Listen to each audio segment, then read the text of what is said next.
Buenos días amigos, una vez más con ustedes. Quería el día de hoy hacer una pequeña revisión de lo que fue la corrección, desplome, caída, como queramos llamar, el día viernes de los metales preciosos con oro y plata oro y plata preponderantemente. Y quería analizarlo no solamente desde el punto de vista, digamos, de lo que es la incidencia del mercado, valores, porcentajes, eso obviamente ya, digamos, quienes siguen el mundo financiero, pues uno se entera de eso y no revierte mayor especialidad. Lo que yo quiero ver son los fundamentales que motivaron a que se diera esa corrección y ver cuáles fueron los detonantes de esto. Hay una cosa que es puntual. El oro y la plata, especialmente la plata, estaban teniendo unos movimientos y unos crecimientos realmente muy elevados, movimientos parabólicos. Y eso, en términos financieros, en términos matemáticos, eso es insostenible, es insustentable. Ningún activo, ninguna materia prima, por efectiva, buena, eficiente, necesaria, puede crecer de forma consecutivamente, tan pronunciadamente, por tanto tiempo. Entonces, desde el punto de vista de la corrección era necesario. Una corrección tenía que haber, por lo tanto era de esperarse y se esperaba una caída en algún momento. Probablemente no se esperaba una caída tan pronunciada, porque realmente esta es la mayor caída que la plata ha tenido en 50 años, creo que desde los hermanos Hunt, de la década de los 80, de 1980, no había una corrección de estas proporciones. Entonces, sí ha sido una corrección que ha sido más allá de lo que se estimaba, pero que se esperaba la corrección, sin lugar a dudas se esperaba. Y obviamente el oro también entra un poco en ese escenario. Por lo tanto, la corrección, la caída, hacía parte de esto. Ahora, también es cierto que habían agentes interesados que esta corrección se diera y que se diera en estas proporciones. Y quiero poner también esto en consideración y les traigo data para que lo veamos. Entonces, para recapitular, a pesar de que la plata y el oro cayeron como cayeron el pasado viernes, el mes de enero ambas materias primas cerraron en positivo. El mes de enero la plata cerró con un incremento de casi el 12%, 11.97%, y el oro cerró con un incremento del 9.70%. Por lo tanto, en términos de lectura mensual, tanto plata como oro pasan el examen, porque una materia prima o un indicador que en un mes sube el 12%, dígame dónde está la maldad, dónde estuvo No, lo que llama la atención y lo que deja a la gente un poco desubicada fue la magnitud de la caída y el temor de si va a seguir cayendo. Pero que el mes lo cerró en positivo, y este es el 9º mes donde oro y plata suben consecutivamente. Es mucho tiempo. Hubo una corrección, esa corrección hay que ver si va a continuar o si va a comenzar a hacer movimiento lateral, y en esa lateralización va a buscar nuevamente un impulso para volver a crecer. Eso ya el mercado nos lo irá diciendo. Ahora, decíamos también que habían agentes interesados en que esa caída se diera, y es cierto, habían agentes interesados. En esta gráfica que les quiero compartir, ustedes ven cómo bancos tan importantes como JP Morgan y otras entidades tenían posiciones en corto en el orden de los $75.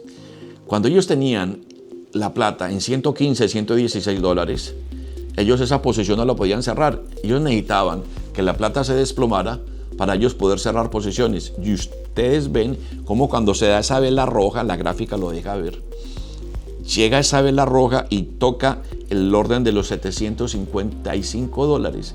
Ellos cierran posiciones después de caer a ese nivel, y una vez que cierran posiciones, JP Morgan, si la memoria no me falla, tenía 633 contratos abiertos a ese valor. Una vez que logran tocar ese punto, cierran posiciones, y ahí ellos liberan la presión y hay un pequeño pullback que ustedes lo ven, esa pequeña velita verde, y la plata logra subir y se reposiciona en $86, que es el valor en el que cierra el día viernes. Entonces, ¿qué fue lo que pasó? Aconteció que habían grandes bancos y otras entidades que estaban pilladas en posiciones cortas, cargando unas pérdidas elevadísimas, y básicamente hicieron una operación coordinada para poner en papel contratos a futuro, contratos en el COMEX, mediante el cual lograron el desplome de la cotización. Para que dimensionemos lo que fue la envergadura de esto, el mercado de minería, o sea, la producción minera de la plata en el año es de 800 a 850 millones de onzas. El día viernes, en el COMEX, para lograr llevar la plata a 75, se tuvieron que volcar 1.980 millones de onzas en contratos, lo que equivale a la producción minera de más de 2 años en un día. Eso es absolutamente inorgánico, irreal. Eso no, o sea, es la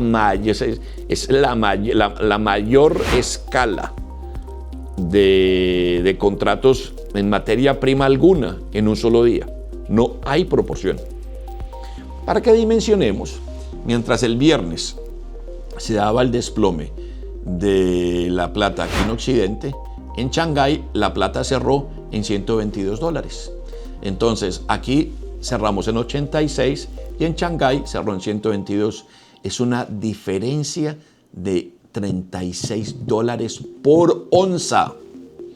Mírela, o sea, es una dislocación, y es lo que en el canal ya hemos comentado varias veces, que el mercado de la plata tiene 2 mundos, 2 realidades, y van en paralelo. El mercado especulativo de Occidente en papel, en futuros, aquí en los Estados Unidos, el COMEX y el London Market, y el mercado físico en Oriente, en Shanghái, en la India, en Tokio, donde ellos comercian, ellos hacen trading con plata física. Bueno, ahí entendemos por qué se dio esta operación concertada. Habían manos interesadas y las manos fuertes doblegaron a los pequeños inversores. Es una tristeza decir eso, pero es verdad. O sea, ¿quién fue el que perdió acá? Los que perdieron de verdad, son las personas que entraron en el trading de la plata por FOMO, porque hay un tipo de inversor que muchas veces reacciona, es reactivo. Él perdió la tendencia, no hizo la tarea y no pegó el movimiento a tiempo. Luego todo entra en tendencia, se comienza a hablar de esto en los mercados y mucha gente, por no querer perderse la oportunidad de una ganancia fácil, porque hay tendencia, entran ahí en lo que llama el famoso FOMO, Fear of Missing Opportunity, y esa gente el viernes pagó por eso, infelizmente, pero es así. Bueno, esto ya nos da una razón y nos da un sentido. Ahora, dentro del plano ya de un cuadro ya de más fondo, le voy a dar una opinión personal. Es simplemente una opinión personal. Aquí es bueno uno tener tener transparencia intelectual y dejar saber cuál es el pensar que uno tiene.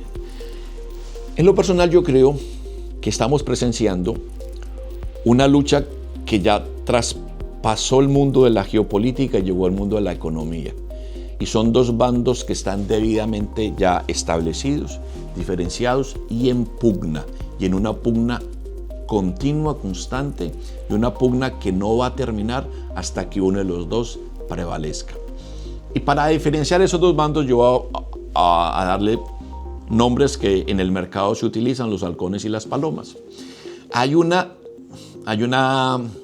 disputa, una diferencia entre quienes son los hacedores de política y los hacedores de economía, que reflejan mentalidades, metodologías y propósitos distintos, pero tienen un mismo objetivo: control.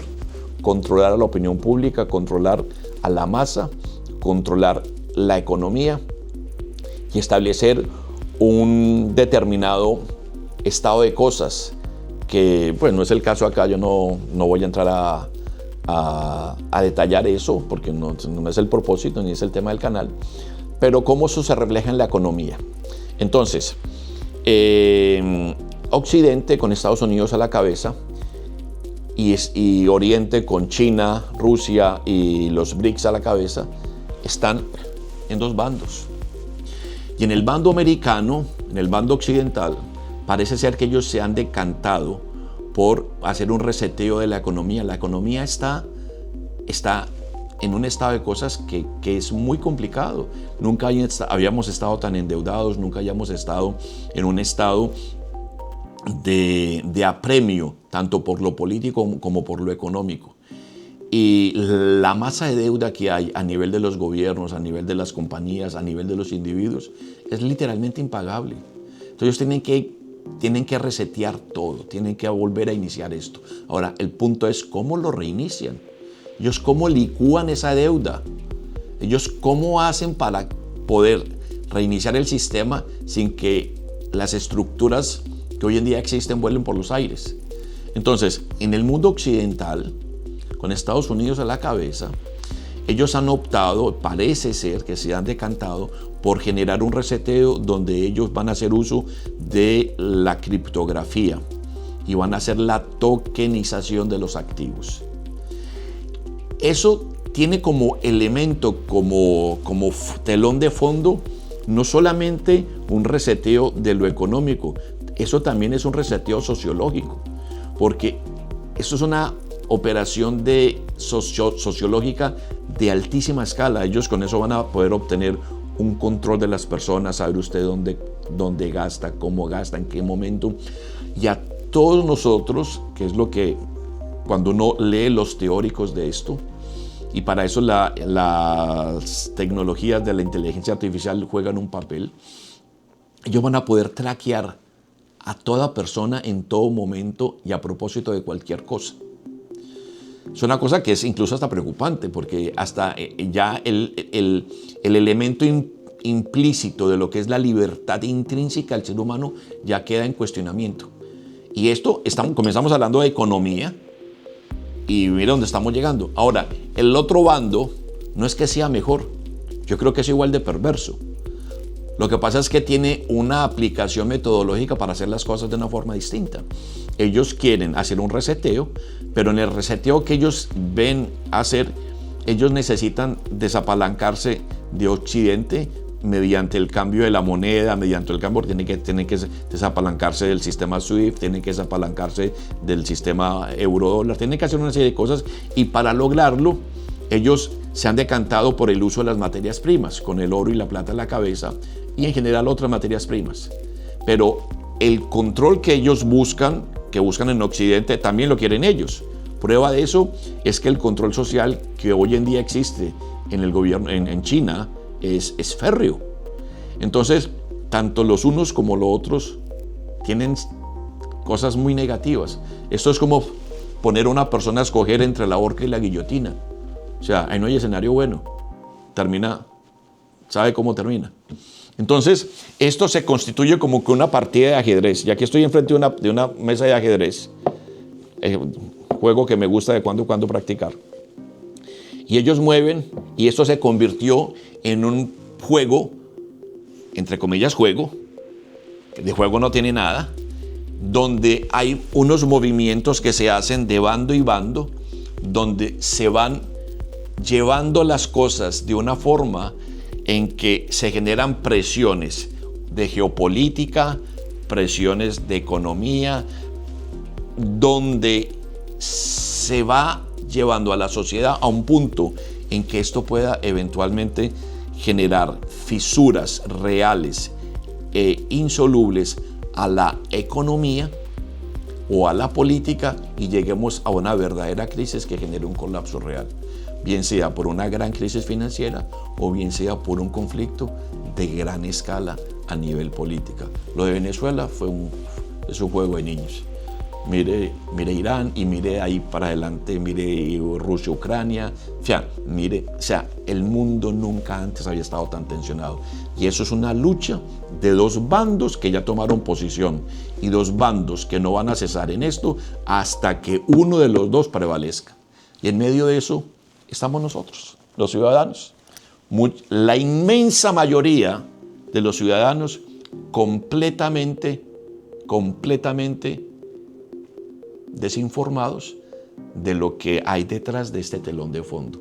Detrás de este telón de fondo hay una lucha mucho más profunda, hay una complicación mucho más profunda de saber de que la plata bajó, subió, el oro bajó, subió. Es obvio que quienes nos dedicamos a esto tenemos que vivir y tenemos que hacer que nuestro capital nos dé con qué sustentar nuestra vida. Pero detrás hay una lucha y hay una realidad mucho más compleja que lo aparente. Amigos, espero que esta explicación les haya dado alguna luz, por lo menos la información de lo que es la data de lo que pasó. Es una data real, eso es contrastable. La otra fue una opinión, respetuosamente, es lo que yo opino, lo que yo veo. Espero sus comentarios. Me despido pidiéndoles antes que por favor le den like, compartan con sus amigos y quienes ven nuestro material y no se han suscrito, por favor suscríbanse. Es una forma mediante la cual ustedes nos ayudan para permitir que ese material lo sigamos produciendo y le siga llegando. Muchísimas gracias, tengan un buen día.